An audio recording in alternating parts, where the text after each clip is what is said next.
హర్యానా రాష్ట్రంలోని తను అందంగా ఉన్నదని, తనకంటే అందంగా ఉండకూడదని నలుగురు పిల్లల్ని అతి కిరాతకంగా చంపేసింది ఓ మహిళ. పూనం అనే మహిళ ఒక పక్క బాజింత్రులు మోగుతూ ఉంటే మరో పక్క హత్యలు కానిచ్చేసింది.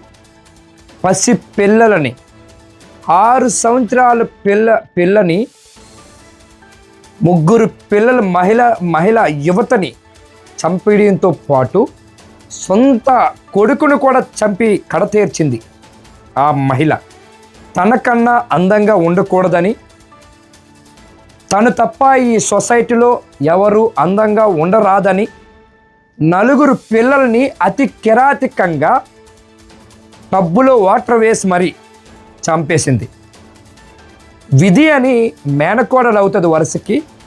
6 సంవత్సరాలు అమ్మాయిని, ఆ పిల్లని టబ్బులో ఒక పక్క భజంత్రీలు మోగుతూ ఉన్నాయి, ఒక పక్క పెళ్లి జరుగుతూ ఉన్నది, మరో పక్క జరుగుతున్న సందర్భంలోనే భజంత్రీలు మోగిస్తున్న సందర్భంలోనే ఆ విధి అనే ఆడపిల్లని, 6 సంవత్సరాల పిల్లని అతి కిరాతకంగా టబ్బులో ముంచి మరీ చంపేసింది పూనం అనే మహిళ.